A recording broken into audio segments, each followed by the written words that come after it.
नमस्कार मित्रांनो, NGO दर्पणमध्ये आपणास सर्वांचे सहर्ष स्वागत.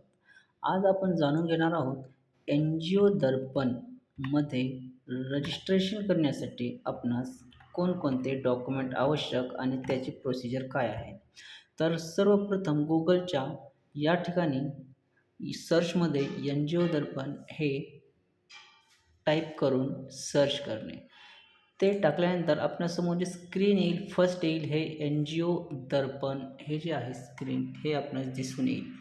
त्यानंतर आपणास या NGO दर्पणवरती क्लिक करायचं आहे आणि या ठिकाणी क्लिक केल्यानंतर या NGO NITI Aayog government of इंडियाची अशा प्रकारची आपणास स्क्रीन दिसून येईल.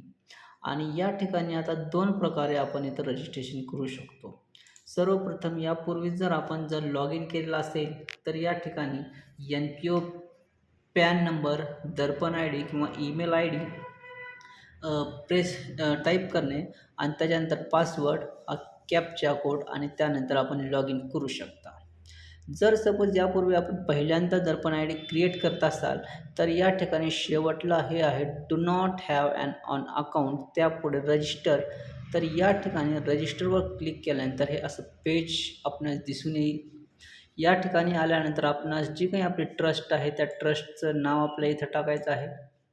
त्यानंतर ट्रस्टचा मेल ID, ट्रस्टचा मोबाईल नंबर, ट्रस्टचा पॅन कार्ड नंबर, कोणत्या तारखेला संस्था आपली ट्रस्ट इस्टॅब्लिश झाली ती डेट, ट्रस्टचा registration number, date of registration, ते रजिस्ट्रेशन रिन्यू केलं आहे का नाही, येस ऑर नो आहे, पुन्हा लास्ट रिन्युअल डेट आहे, पुन्हा NPO टाईप या ठिकाणी सेक्शन 8 आहे, सोसायटी आहे, ट्रस्ट आहे, त्यानंतर स्टेट कोणता आहे, डिस्ट्रिक्ट कोणता आहे त्या स्टेटच्या अंडर, त्यानंतर ते कोणत्या ॲक्ट कायद्याअंतर्गत सदरील संस्था ही कार्यान्वित झालेली आहे, त्यानंतर रजिस्ट्रिंग अथॉरिटी कोण आहे, chartered commissioner, internal organisation, register of companies, register of cooperative societies, त्यानंतर संबंधित ट्रस्ट म्हणजे किती मेंबर आहेत हे सर्व फिलअप करून या बॉक्समध्ये राईट क्लिक करणे, त्यानंतर कॅप्चा आणि त्यानंतर जनरेट OTP करणे. अशा प्रकारे ॲक्टिव्हिटी केल्यानंतर आपण जो काही मोबाईल नंबर टाकलेला आहे आणि मेल ID त्यावर OTP जातो आणि त्यानंतर पुढील ॲक्टिव्हिटी करावी असतात. ते सर्व डिटेल्स मी आपणास पुढील भागात सांगतो. तत्पूर्वी ट्रस्ट रजिस्ट्रेशन करताना या NGO दर्पणमध्ये आपणास कोणकोणते डॉक्युमेंट आवश्यक आहेत हे आपण पाहणार आहोत.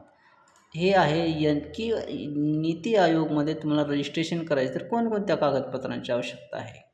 तर सर्वप्रथम आपल्याला MOA याचा अर्थ ट्रस्टचं डीड आपणास लागेल.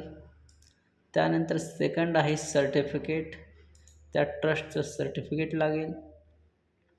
त्यानंतर त्या ट्रस्टमधील जे मेंबर्स आहेत त्या सर्वांचे आधार कार्ड आणि पॅन कार्ड हे आपणास लागतील आणि त्यानंतर त्या सर्व मेंबर्सचे मोबाईल नंबर आणि मेल ID हे सर्व कागदपत्रे आपणास प्राप्त झाल्यानंतर आपण नीती आयोगमध्ये रजिस्ट्रेशन करू शकतो. जर आपणास नीती आयोग NGO दर्पणमध्ये रजिस्ट्रेशन करताना काही अडथळे आले तर निश्चित संपर्क साधू शकता. या ठिकाणी मी माझा मोबाईल नंबर देत आहे. काही अडचणी आल्यास आपण संपर्क साधू शकता. धन्यवाद.